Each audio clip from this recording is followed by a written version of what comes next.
दिनै बर'नि बा मुंख्लं सान बे सानाव गासै जोंनि रायजो राजानिसिम बा बर' जोंनि जाथिनिसिम आं गासैबो अननाय आरो जासिनाय थाबाय आरो गासै जोंनि मुंख्लं न'खरफोरनिसिम आं अननाय बा सिबिनायखौ जासिग्रोनाय थाबाय। थ' दिनैनि दिना बर'नि थाखाय बर'फोरनि थाखाय मोनसे जारिमिनारि सान। जे बे जारिमिनारि सानखौ जों दिनै गोबां जायगायाव दाब दाब जायगायाव जों फालिदों। जेखि जाया मानो बयबो मिथिगौ जे एनडिएफबिआ डिसबेन्ड जाबाय। डिसबेन्ड जाब्लाबो जोंनि जारिमिनखौ रावबो खोमोरनो हायाखै। बे जारिमिनखौ जोङो नोजोर बोनानै जोंनि जारिमिनारि जाथायफोरखौ लानानैसो जों दिनै खुंनाय जादों। थ' बेखौ सोरबाया उल्थां फाल्थां साननो हागौ जे सोरबाया ओरै गभर्नमेन्टआव दं ओरै दं। बे खुनु गभर्नमेन्ट आरो सोरबा अबावबा थानाय बा बेजों सोमोन्दो गैया। सोरबाया बिदि सानदोंब्ला जों बेखौ एसे गनायनो गोब्राब जागोन। मानोना जोंनि गासैबो बर'नि जारिमिना बे मुंख्लंफोरनि दारैसो जानानै फैदों। जों बेखौ सनमान होनांगोन। बेखौ आयदार ओरैब्लाबो जों बेखौ सनमान होनो थाखाय आं खावलायदों आरो जों सानदों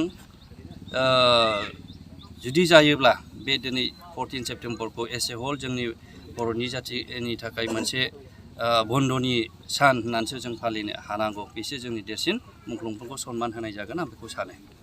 सार दिनै गोबां मुंख्लं जालांबाय।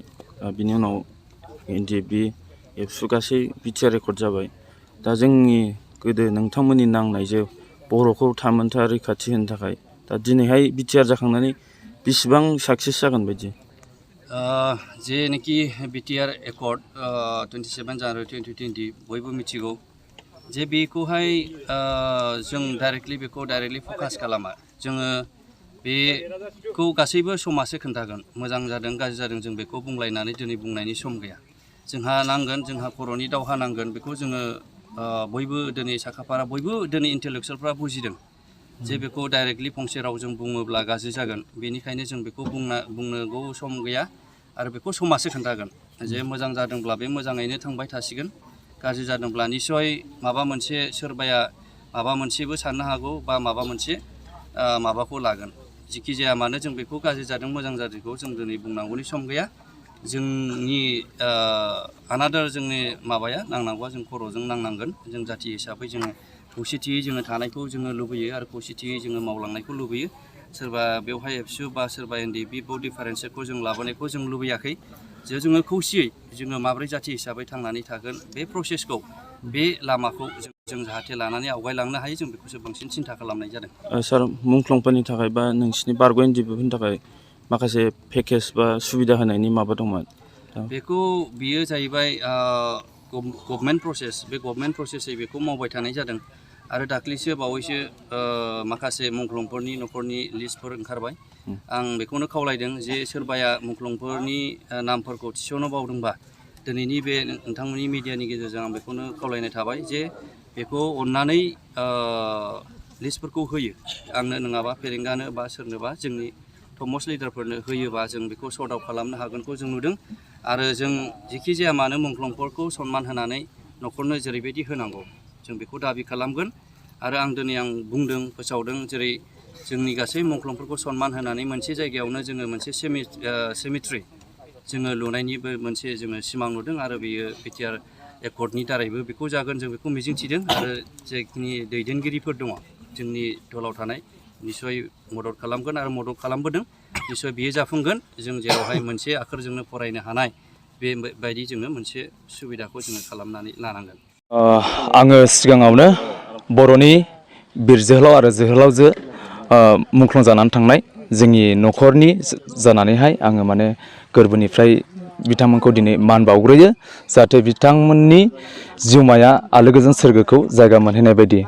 आङो बिनि उनावहाय जोंनि बे बिटिनि ओनसोलाव नुजाफैनो हानाय नोंथांमोननि मिडियाफोर आङो नोंथांमोनखौबो बरायदों आरो बेजों लोगोसे आङो खावलायनो सानदों जोंनि बिटिआर सरकार आरो आसाम सरकारनिसिम बेखौनो खावलायनो साननाया आंने जे बिटिआर एकर्डआव जेनाखि दफायाव होजाखानाय बायदि न'खरावहाय मुंख्लं न'खरफोरनि थाखाय 5 लाख मोनगोन होननानै डिक्लेयार होदोंमोन।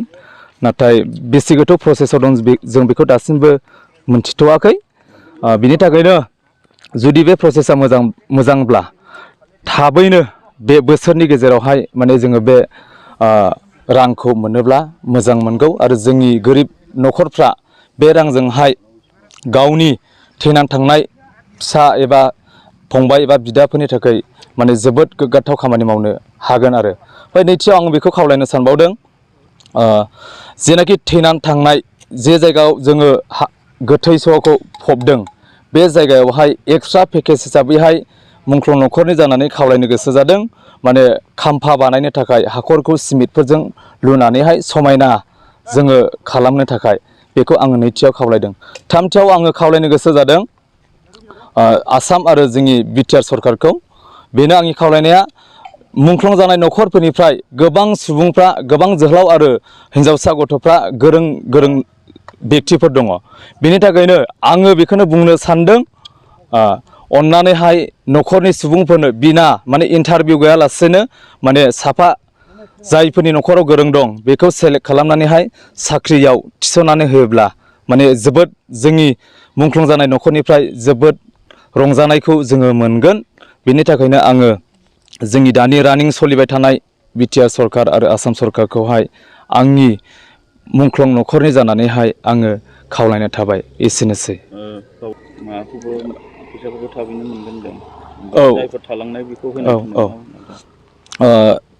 दा जोङो ससियेल मिडियानि दारैहाय जोङो नुदों दे माने जोंनि फंबायनियाथ' फार्स्ट लिस्टआव ओंखारदों आंनि फंबायनि नामा जर्नेलिस्ट ओरैनो आफादावहाय जांख्ला नार्जारि 28 बेचनि बियो 2006आवहाय आफादनि खामानि मावजेननानैहाय हरखाबै नै थांनाय दा 6 बोसोराव रानिं होबाय बियो